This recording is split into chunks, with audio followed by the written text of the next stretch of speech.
वसुदेवसुतं देवं कंसचाणूरमर्दनं देवकी परमानन्दं कृष्णं वन्दे जगद्गुरु गुरुर्ब्रह्मा गुरुर्विष्णु गुरुर्देवो महेश्वर गुरुसाक्षात् परब्रह्म तस्मै श्रीगुरुवे नमः।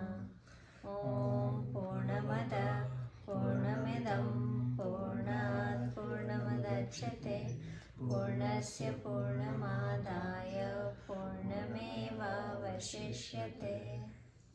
ॐ सहना भवतु सहनौ भुनक्तु सह वीर्यं करवावहै तेजस्विनावधीतमस्तु महाविद्विषावहै।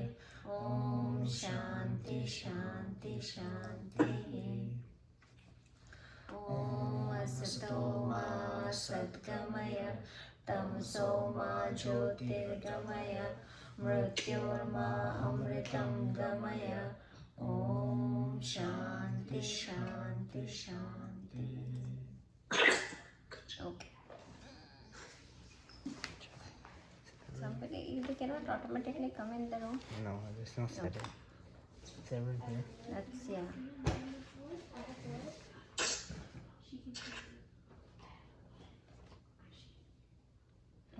Okay. Okay, guys, we will start with chapter 12. Let's recite chapter 12.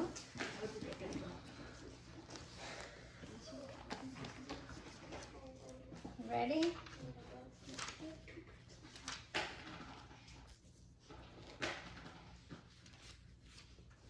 You guys ready? No. Good. Okay. You all ready there? Okay. Arjunuvaच एवं सततयुक्ताये भक्ता सम्पर्युपासते ये चापक्षरव्यक्तं तेषां के योगवित्तमा। श्रीभगवानुवाच मय्यावेशमनो ये मां नित्ययुक्ता उपासते श्रद्धया पर्योपेतास्ते मे युक्ततमा मतः। ये त्वक्षरमनिर्देशम् अव्यक्तं पर्युपासते सर्वत्र गमचिन्त्यं च कूटस्थम् अचलं ध्रुवं सन्नियम्येन्द्रियग्रामं सर्वत्र समबुद्धय ते प्राप्नुवन्ति मामेव सर्वभूतहिते रतः।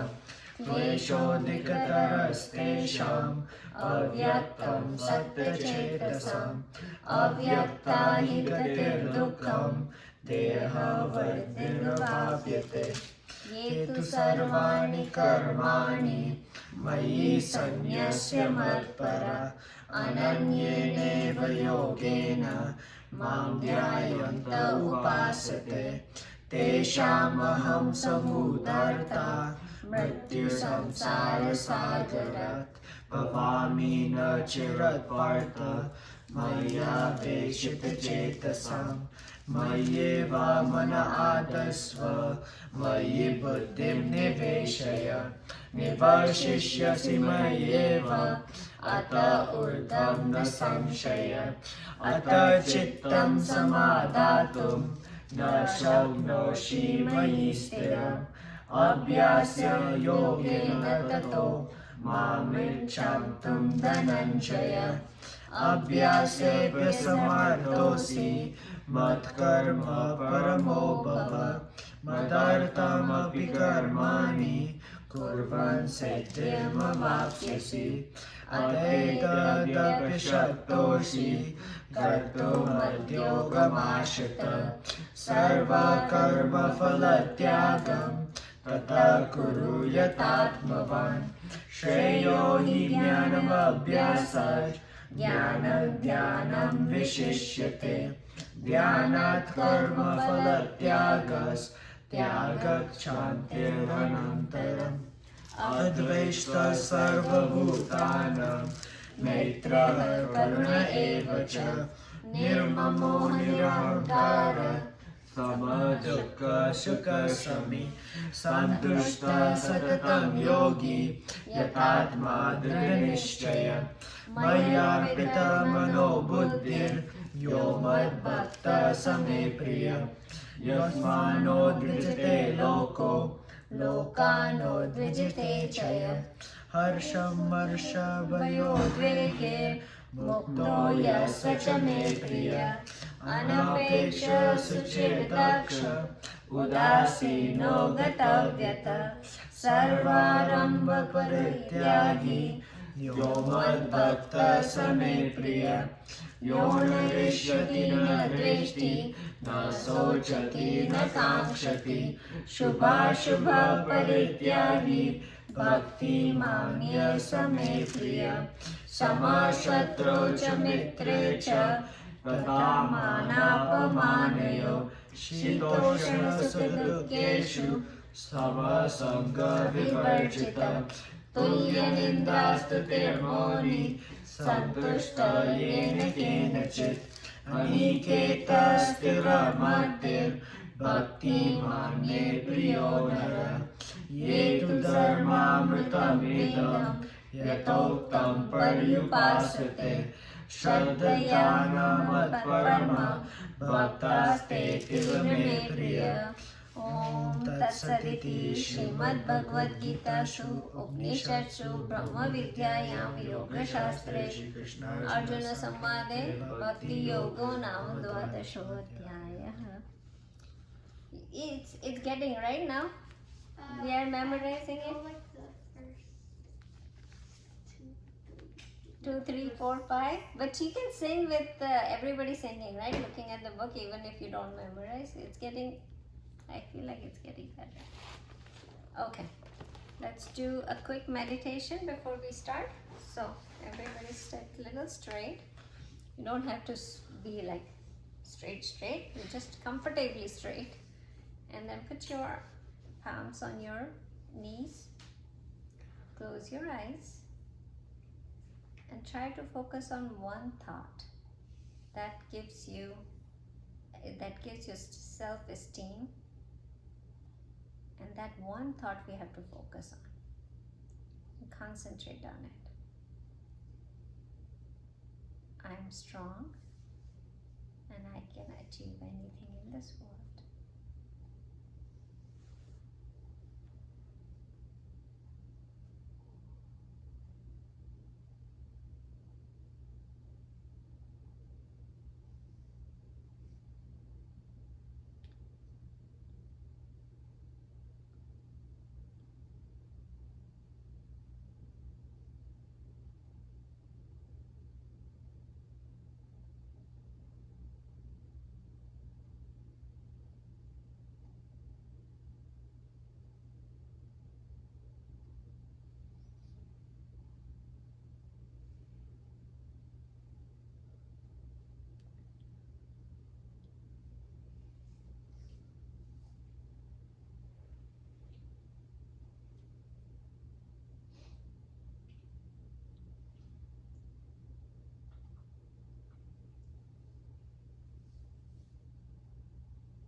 Okay, guys, let's start.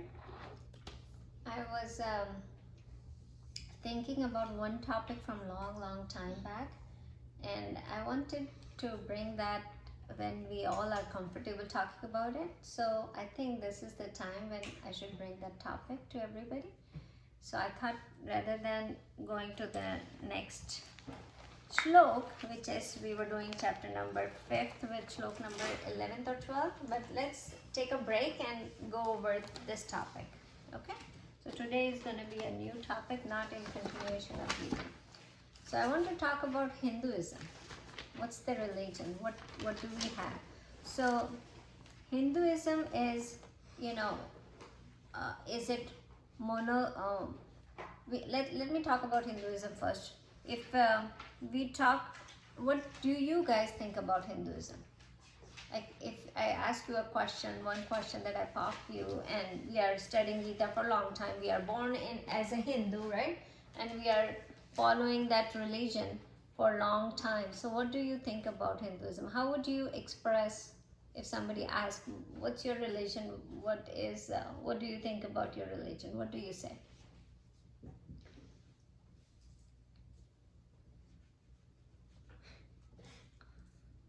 Anything. It's not, there is no right and wrong answer in this, right? There is no right and wrong answer. What you think about your religion? Like, how would you express your religion?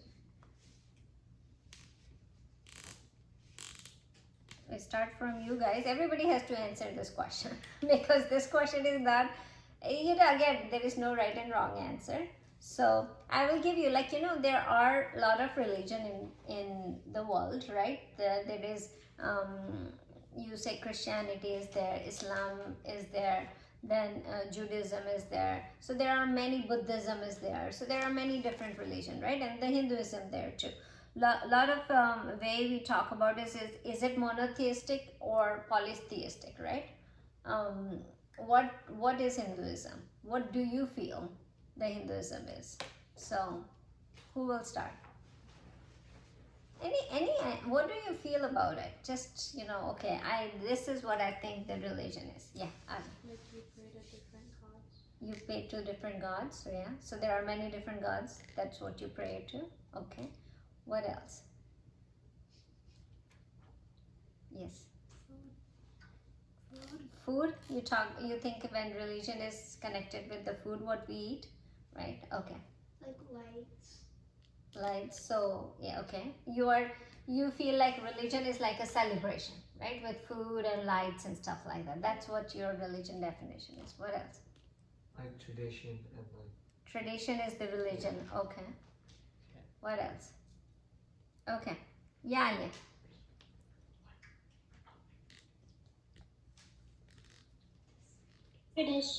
Tradition. Okay. So the tradition that you do is the religion, right? So the culture that we follow is the religion, what you guys are saying. Okay. Reha, what do you think?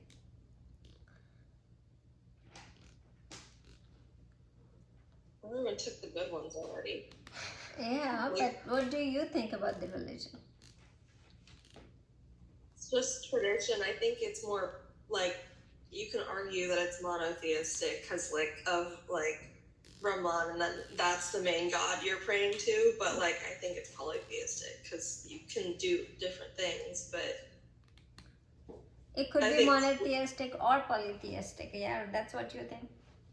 I think it's polytheistic, and it's the culture, I guess, plays a big part in the religion too. They're very hand in hand, unlike some other religions.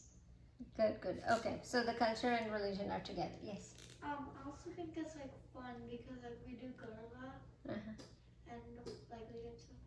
Yes. Okay. So I would say that one thing that what is I will come to you, Krish. But what I think one thing is more about religion and culture together. We are putting them together as hand in hand. So probably what you are talking more about cultural, what we do, and in our religion, what culture we follow. Kind of those things, right? Yeah. I think it's monotheistic because all gods that we have are a form of one god, and then we all become Brahman, Like we use the term Brahman like as like when we become an enlightened person, and then when we die we go to like Brahman, right, which is like one God. And also I think like our religion, like Hinduism or like Vedic religion, is like really detailed because like there's so many gods that like all are like a form of one thing. Like Ganesh is like intellect, or like Lakshmi is money, right? So they all like represent many different things in life. So I think it's like really detailed. Yeah, true. Okay. So so everybody got to share their, right? Nobody left. Okay. So monotheistic and polytheistic, right? We can argue with it. And later on, Hindu religion was always pictured as, not among Hindus, but outside Hindus, are represented as polytheistic, right? Religion because of many gods, right? We pray to many gods, as Abhi said, mentioned that. So it is all the other Hindus, which are non-Hindu, other religion people, present us as polytheism. And you will see this in the literature, in the olden literature. All these, Christian missionary literatures and stuff like that, they always represent Hindu as polytheistic, and they talk about that as an inferior religion, right? Because we have so many gods, we don't have one God, and there are so many gods. We are not monotheistic as all the Abraham religion. Which Abraham religions, what are those? What are Abraham religions?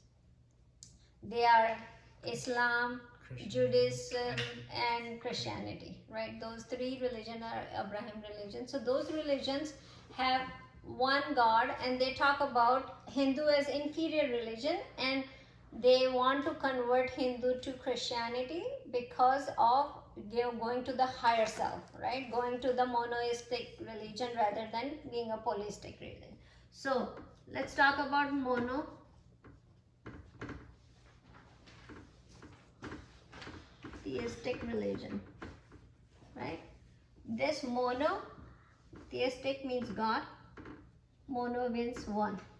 So one God religion, right? So where one person is the supreme one, there is a supreme power, right? There is only one supreme power, we can say. One supreme power, which is handling all the, which is handling the whole entirety of religion, right? So that's what monotheistic is, who are the Abraham religion do claim that they are monistic, which is little questionable because Christianity has Holy Trinity, right? Christianity has, has a Father, and then Son as Jesus Christ. Father is the God, Son of Father, Son of the God is Jesus Christ, and then there is a Holy Ghost. So there are also three different Holy Trinity that they talk about, which is, again, you can say it could be it's a monistic, but it is also polytheistic, right? So we can also talk about that Christianity, but we are not here to talk about Christianity. So let's stick to what we want to talk about, right? Now we talk about polytheistic, right? So in that religion, what happens is there are many gods, right? That's what they describe it. So poly means many.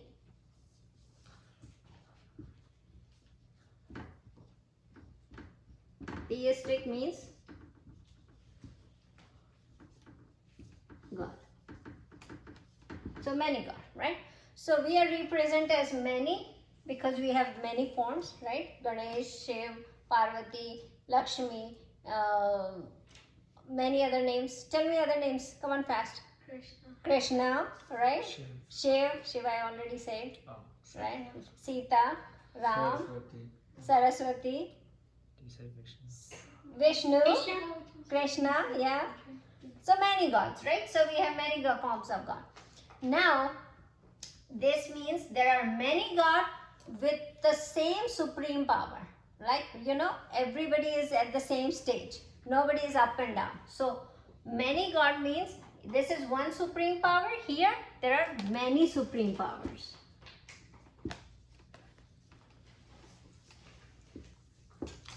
Right? Many supreme powers. Now there is another term that I want you to understand. is henotheism.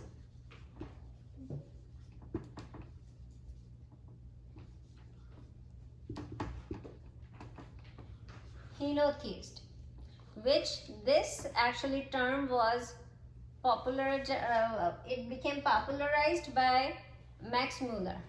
Anybody knows who is Max Muller? Who is he? Did you guys study about Max Muller? Who is it? Who is he? Wasn't that poet? Can I search it up? Huh? I don't know. I know, I will tell you what Google says. I always searched Google. He is a philosopher. He was a philosopher, German person, but he lived in mostly in United Kingdom. You remember? Yeah, I remember. Yeah. How do you remember? Tell me that. Okay. So he was the one who brought that term in light. It was actually made by somebody else, but he brought it as a popularity to explain Hinduism, right? So in this, what the definition of this is, it is unity of oneness, which it means unity of oneness, but what it is, devotion to the single primary God, right? So devotion is to single primary God while accepting the existence of other forms, other deities. Now I will make it as simple. This is the dictionary explanation of it. But simple is what it is. What it becomes is one supreme powerful God. This one is, you know, the supreme powerful person. One God is supreme powerful. But then what happens is this God is manifested in different form. So there is one supreme powerful God, which is what? Which comes into kind of like monastics, right? So monotheistic is one supreme God, which, so what I'm explaining to you as henotheistic, so it is one supreme God manifesting in different form.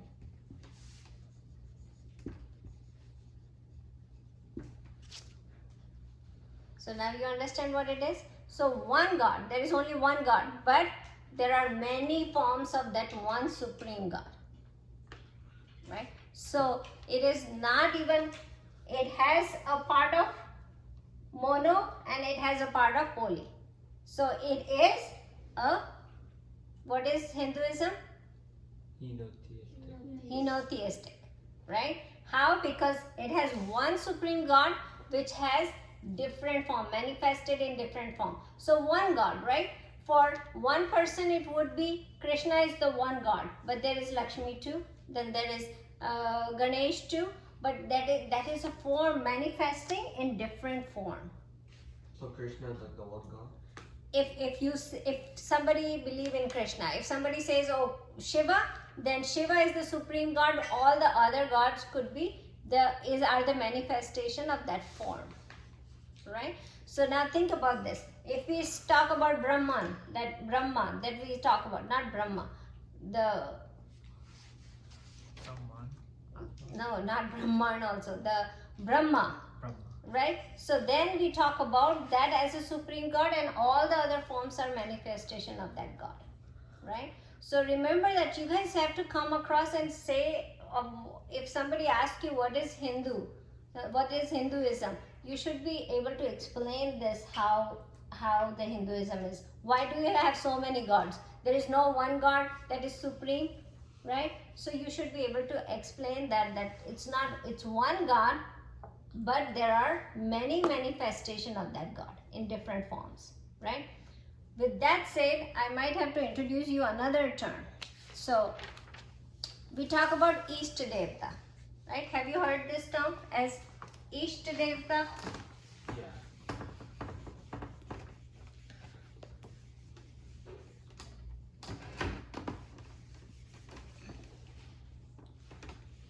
What does?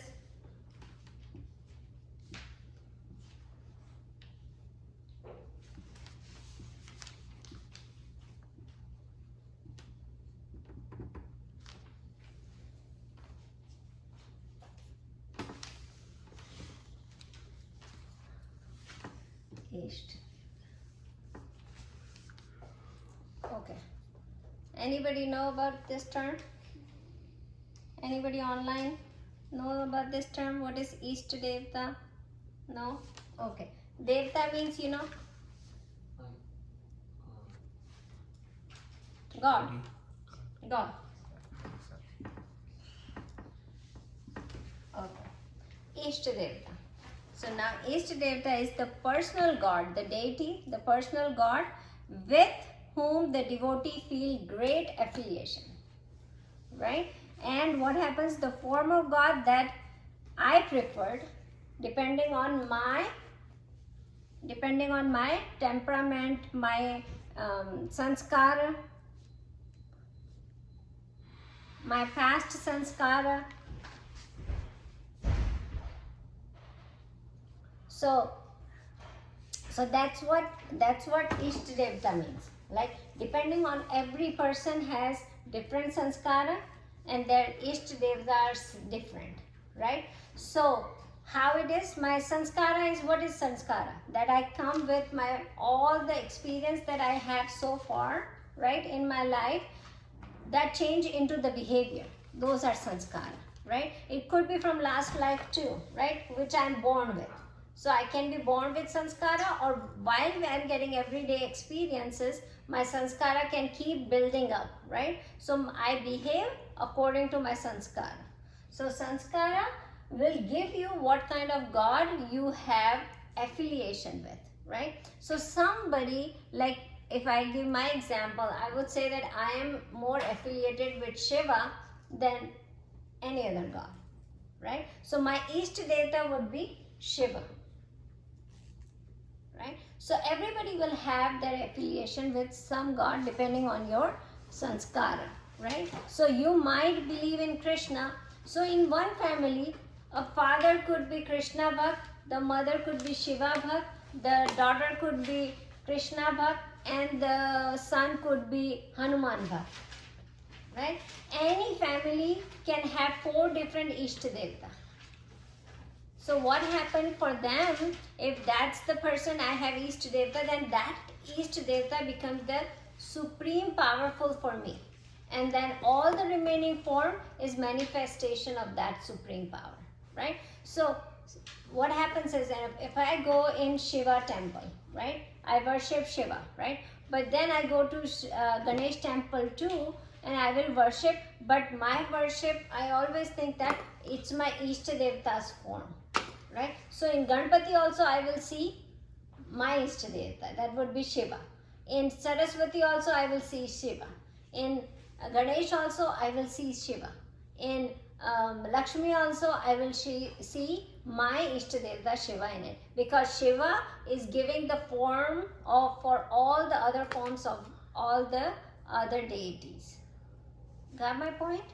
Right? So everybody will have one supreme power, and then all the other gods would be in as a manifestation of that form, right? You guys have any question on this? Because this is very big detail. So usually what happens, we feel connection with one of the god, right? Or we can feel connection with 1 or 2 of the god, but then there will be a supreme, one will be supreme power, the other will be form of that supreme power. Got my point? Rehalia, you got that? Right? So that is Ishta Devta. So you have to make sure that you understand that. Now, there is a 4th term we're going to introduce today, right? So how many terms did we introduce? 1, 2, 3. Tell me the names. Monotheistic, Monotheistic, and henotheistic. Henotheistic, Polytheistic. Polytheistic, Ishta Devta, right? So you got all the 4 definitions. How are they explained? Okay. Now we talk about theistic. What does theistic means? God. Theistic means God, which is the personal God, right?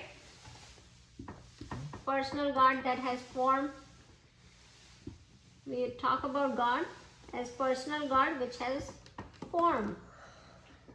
Form means like Krishna, like Shiva, like Ganesha, there is a form to it, right?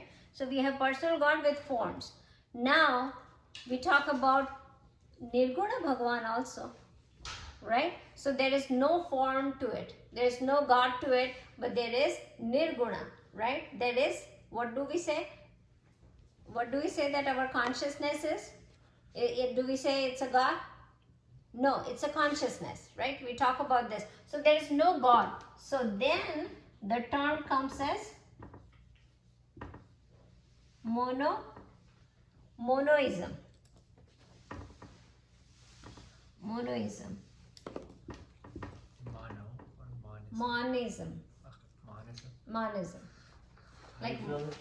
Monism. Monism. Right? Which we talk about what?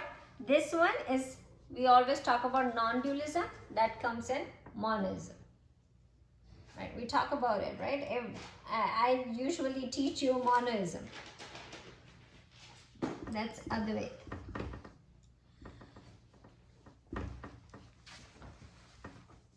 Advaita, non-dualism.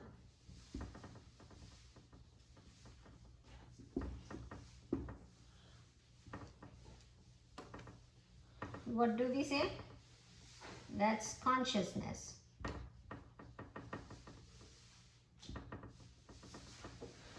So that's what we say. So people who follow Advaita, they are monism, right? They are following monism. So now you need to think about it. So too many things, right? We are talking about here too many things. So I want to, here we talk about oneness. In this, what happens is, there are different kind of monism, right? There is Advaita, there is another one that is qualified Advaita, and we talk about this later, but I just want to introduce you to this one also, because we talk about what are we when we talk about what is our inner self? What are we? Brahman, right? So Brahman is the one that we talk about in this. So that's why it's monism. So all the other one that we talk, all the religion that we talk about, when we talk about personal God, that's Dvaita. There are two, right? And in this one, we talk about oneness, which is only one thing. There is nothing else other than one consciousness, right? Yeah. So then Hinduism is monism? Yeah. The people who believe in Advaita is monism. The But people then who people believe in personal God, then that become Hinduism. Henotheistic, not ism. Got it? Did you guys understand that? Any question? Any question there? You good? Okay. So let's move on. Now let's talk about, so in this monism we talk about, Shankaracharya's all the knowledge, all the studies come in this Advaita, right? Shankaracharya's, the Rishi. We talk about more, but then what he did is, in transactional world there is God, the personal God, and then in spiritual world he said there is only Brahman.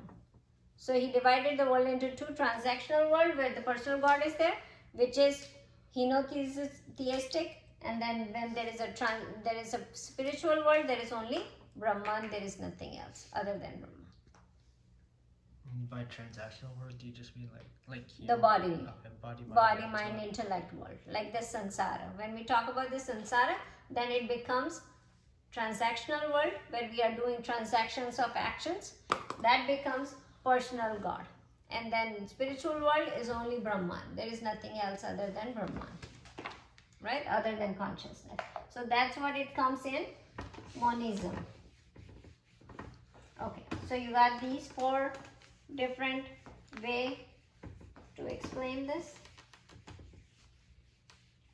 Now Hinduism word came from like more about, when they started talking about Hindu and colonization happened with British. But initially the real name of Hinduism was Sanatan Dharma. What was it? Sanatan Dharma. So remember, whenever people talk about Sanatana Dharma, don't think that it's something different that they are talking about. They are talking about Hinduism. Okay, so the real name came out of our old, Vedas and everything. It was named as Sanatana Dharma. So this was the religion, ethical religion that came up with in Vedas. That's what it is mentioned, right? So if we talk about, let's go back with Henotheistic approach and with what is given in our history. So the oldest Veda that we have is Rig Veda. Rig Veda is the oldest written literature we can find. So there are 4 Vedas. Who can tell me what are the name of 4 Vedas?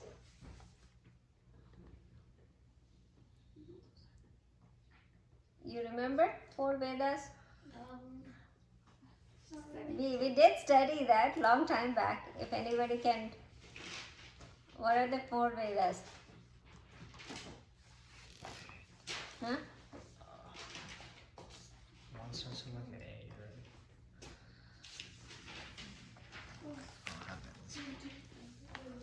right? First, second class or something. We did that. First class or second class or third class. Can you give us one of them? Rig Veda.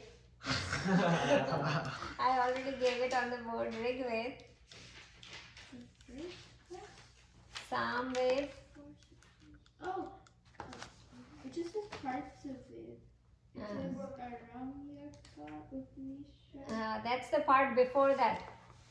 There are 4. Sam Veda, Rig Veda, Yajur Veda, Atharva Veda. Yeah, I gave you all. start with the A. Huh? I want to start with I the knew A. one seven. I gave you all 4. Wait, you said Yamuna Ved? Rig Veda, Oh, it was right here. good.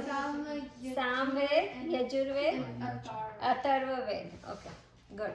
So those are the 4 Vedas. Remember, Rig Veda was the oldest Veda that came into, that we can see, the oldest one in the whole entire world that is written in their written document of Rig Veda, right? So in that Veda, if you look at that, the oldest scriptures that we have, Vivekananda Swami, when they came to Chicago Parliament, he actually said this slok from Rig Veda. There was Ekam Satya Vipra Bahuda Vedanti, that slok that he read. You remember that only one supreme power? But you remember I told you about the different streams of different river streams take you to the same ultimate goal? Yes, you don't remember, guys. I talk to you. One God is worshipped in different forms. So he talked about that in Chicago, like the speech that he gave it.